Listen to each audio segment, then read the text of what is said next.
around those directives or a directive that was issued by the Minister of Communication, Soli Malatsi.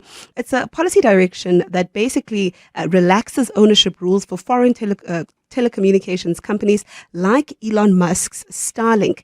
Now, there's been a lot of response to this, a lot of reaction. I've seen the ANC reacting to this. They've issued an entire statement, and they're basically saying that these directions exceed the minister's legislative authority. They undermine South Africa's transformation framework, and they threaten the integrity of our ICT and postal regulatory environment. There's also been a similar sentiment that's been shared by the EFF as well. So political parties not happy about this. Of course, this has been a long time coming. We've been seeing the Minister Soli Malatsi making these moves towards this point, and the directive that was issued, I believe it was on Friday, has sparked fresh conversation. But someone here to help us make sense of Parliament's response to this, as well as what this means for Parliament's Committee on Communications and Digital Technologies, is the committee's chairperson, that is Khusela Diko, who joins us now on the line. Khusela, good morning. Thank you so much for your time. Good morning, Kgomotso. Let me greet your listeners, and thank you so much for inviting us onto the program. Sure. Can you first let's just deal with what the minister has been saying around the direction that he issued, because he has been asked quite a bit about it. I've been seeing interviews that he's been doing over the weekend, and he says he's merely trying to harmonize the regulations with the BEE rules. And he says he's just trying to create an environment that allows international players easier access into the country, and that is great for us as a country. But of course, this is something that you reject. Yes, not only do we reject it, Kgomotso, but we've asked that those directives are withdrawn with immediate effect. Now, this is because the minister is acting contrary to the law. He has no powers whatsoever to amend legislation, especially by doing so through stealth, as we think is in this case. He has said, or taking from what you've just reported now, he has said that he wants to harmonize laws. Now, he can only exercise powers that are given to him by legislation. If he believes that there's a disjuncture between two laws, he's supposed to approach the courts for a declaratory order where he thinks that there's confusion in terms of the laws. Alternatively, if he wants to amend the law, he must approach Parliament to make those changes to regulation. So we think that, as I said, he's overreaching, and in doing so, he's also threatening the independence of the regulator, ICASA, by giving them what is essentially an unlawful instruction. Yeah. And which specific sections, Khusela, do you believe are being flouted by the minister? These are sections of the Electronic Communications Act. Yes. Section 9 of the Electronic Communications Act deals with licensing of communication network services licenses. And what it says, I may not have it in front of me to quote it verbatim, but what it says is that to apply for a license, you need to have a minimum 30% equity ownership by historically disadvantaged persons. Now, he seeks to read this and conflate issues deliberately, firstly with the BEE Act as well as the ICT codes. He is relying on what he thinks is a loophole in the ICASA Act, which says, and that I do have, so I can read it for you verbatim, which says that to get a license, the percentage of equity ownership to be held by these historically disadvantaged groups must be not less than 30%, or such other conditions, or higher percentage as may be prescribed by the Act. Now, that or such other conditions is this loophole that I think is identified. But just an elementary understanding of statutory interpretation, which we hope the minister would have, would indicate to you that you need to read legislation in context. The legislators could not have intended that they would say not less than 30% and then say or higher percentage, and then you think that other such conditions means you can do away with that. That statement of 30%, it's peremptory. It means that it is mandatory and it cannot be changed by regulation. Hence, we are calling on him to follow due process if he's trying to amend the law. And what is your view on alternative compliance mechanisms like the equity equivalent investment programs? We know that there are other international organizations that have taken advantage of that, the likes of a Microsoft. And the minister is basically saying, we've seen this happen before. Surely it can happen in this instance? Well, EEIPs are part of our legislative landscape. They are allowed not only, in other sectors like automobile, but also in the ICT industry. Where there is a difference, for example, you mentioned Microsoft, the likes of Oracle, Amazon, and all of them who operate in the country, is that they are not providing network connectivity. And that is where the licensing requirement comes in, because once you then want to provide network connectivity, you must be licensed with its condition of 30%. This difference is important because to provide network connectivity, you need to be allocated radio frequency spectrum. Now, that is a finite resource, a strategic resource of the country, like water, like land, like minerals. And that is why we are so hell-bent on saying that transformation in that case is non-negotiable. You can't, Kgomotso, have foreign players in this country with absolutely no local ownership taking what are our resources and them being run elsewhere. We have no satellite capabilities that we own in South Africa. You have an opportunity through this program to ensure that you don't just tinker on the sidelines of transformation, but you drive ownership, management, and control of those resources through a local ownership. We're also concerned, which I suppose is a different discussion, but we're also concerned around, our digital sovereignty, whether it's data centers, whether it is satellite operators, because as I've indicated that none of these, are locally owned, but I do want to make a point that there's no shortage of satellite operators with exactly the same capabilities as Starlink, who have absolutely no objection to complying with our local laws, because these laws are neither unique nor sinister. Many other jurisdictions have similar ownership requirements. And, you just look at Starlink. They're operating in Zambia, in India, in partnership with local companies. Why must it be different in South Africa? And I think that's what we're calling on, to say that we need to have a company that shows respect for the country's laws. And Mr. Musk, we have already seen his absolute disdain for our government and our laws. And we cannot then, allow a situation where bending the rules to accommodate just him when we have alternatives. Yeah. We're having the conversation with Khusela Diko, Chairperson of the Portfolio Committee on Communications and Digital Technologies, really weighing in on that policy direction that's been published by the Communications Minister, Soli Malatsi, on Friday. Someone here commenting saying, I have a great concern with regard to Minister Malatsi's directive that ICASA reconsider its rules on local ownership, which is opposed, among others, by Elon Musk. His move to ease rules, hobbling Starlink to enter the South African market. The question is, what is at stake for Minister Malatsi to reissue that directive despite opposition from his own political party? I think, Khusela, the sentiment that that I'm getting from a number of listeners, but also, from the comments and the reaction I've seen at the weekend, is that this does seem to be a little sneaky on the part of the minister, that he's gone out of his way to look for this loophole, and he's using this loophole. But also, some people have even questioned the timing of the issuing of the directive on a Friday night. What's your view on that?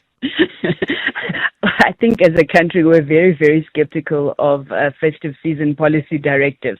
But you see, what's particularly troubling, Kgomotso, is that this process didn't start now. It started, I think, late last year, where the minister would have approached ICASA to request their opinion on his proposed policy directives as they were at that time. And ICASA came back to him and they indicated that he would not be able to change legislation through policy directives. He should rather follow the law. Now, the minister, this is not the first time we've had to call him out for really just being legally delinquent, because the correct process would have been to initiate a process to amend the law. I'm not saying that would not have been challenged itself, because we do know that the political party that has deployed him to government is very, very determined to reverse the gains that have been made in empowerment, particularly the Black economic empowerment legislation. Now, he has also not even, consulted with his cabinet colleagues. You would think that a policy change of this nature, he would at least seek to ensure that cabinet is behind him. It's not a requirement in law, but it's one of those things that we think, the cabinet also needs to inquire into. Ourselves as Parliament, we are going to await the position of ICASA on this matter. And as we do so, we continue to protect and safeguard their independence of the regulator to make an independent decision on this matter. But we'll also be calling the minister into Parliament in the new year. He did appear before us in May. The portfolio committee was unanimous, barring the DA, of course, on the fact that these regulations are undesirable, they're procedurally flawed, yet he continued. So we're calling for that immediate withdrawal, and we're really hoping that sanity will prevail in this case. All right, let's take some calls. The number to dial is 011-883-0702. Paul, you're in Johannesburg, and you want to ask about how this may be limiting opportunities. Please go ahead. Yes, good morning, and good morning to the Portfolio Committee Chair. No disrespect to your position. South Africa is in desperate need for education. What you are saying here about the minister flouting the law may very well be the case. I'm not arguing that fact.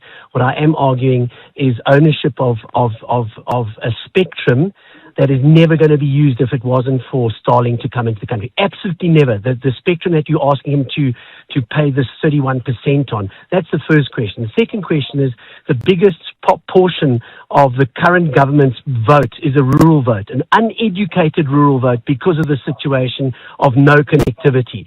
You're sitting there mentioning laws and sections of the policy law and this and everything else, and you're not absolutely considering that. And what that leads me to believe, and these are the two questions I'd like you to answer, is one, who is going to buy that spectrum if Musk doesn't provide equity to educate our population? And two, is that the answer you're looking for? Do you want the population, the rural population, which is going to benefit from this dramatically, to be uneducated so they can continue voting with a promise as opposed to with information? Those are the two questions I ask, and I really hope you have some answer. I know you're not the final buck stops with you, but those are pertinent questions with relation to information and information technology in this country. You're wanting to give something that is never going to be bought because it doesn't exist. And second, do you want the population to stay uneducated in terms of information that is provided from having an internet connectivity? Thanks so much. I'll listen on the radio. Thank you so much. Khusela, please go ahead. Thanks, Kgomotso. Let me thank Paul for that question as well, the two questions. Let me start with the rural vote. Starlink is not a silver bullet, nor is it a panacea to the challenges that face us on rural connectivity. I have seen that Starlink has made a commitment, again, public pronouncements without going through due process, where they say, should they be allowed to enter the country in the manner that they want, they will connect 5,000 rural schools. Yeah. Now, that 5,000 rural schools is not impressive to us at all. That's because right now, our mobile network operators, to whom spectrum has already been allocated, they have universal service obligations which target rural schools, traditional offices, hospitals, police stations, 21,000 installations that they are meant to be doing within a 3-year period, which started last year. So I'm not sure these 5,000 schools, whether they're going to be connecting them over and above what has already been assigned to the mobile network operators, because we have assigned schools to be connected already, and that work is on the ground. We oversee it on a regular basis, going into these schools and checking connectivity. The second issue is that Starlink is not affordable to the man in the street in a rural community. Just to get the device, I don't know what it's called, the transponder, I think it's called, costs in the region, and these are comparative prices to Zimbabwe, Zambia, where Starlink has already been rolled out. That device is in excess of 5,000 Rand. Then you have your monthly payments, which sit about between 600 and 800 Rand on a monthly basis. I want to know which is this poor, poverty-stricken rural community that can afford to pay that much. Government, on the other hand, is laying out fiber. We have some of our own state-owned enterprises that are in discussions with Chinese companies, Turkish companies, and I know some of the U.S. companies like Amazon who have the same capabilities as Starlink and who have not said that they want to undermine our laws. They're willing to work within the laws of this country.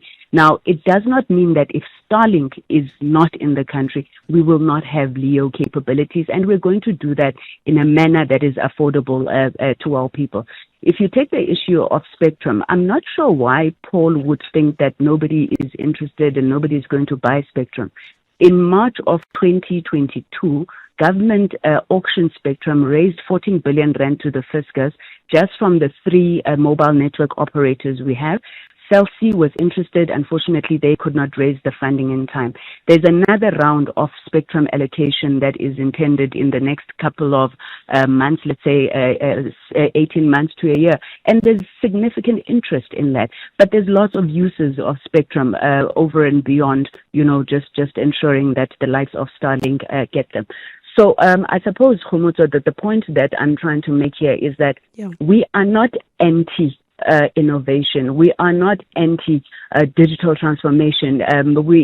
All we are saying is that ours is a legally governed society, and if Starlink wants to enter the country, they need to do that on the same basis as everybody else who is doing business in this country, and the rules are clear for anybody to see. Yeah, I suppose that's the conversation, really, the compliance with our laws and why we're willing, really, to bend over backwards to allow Starlink access into the country. But thank you for that response, Minister. We're speaking to Khusela Diko.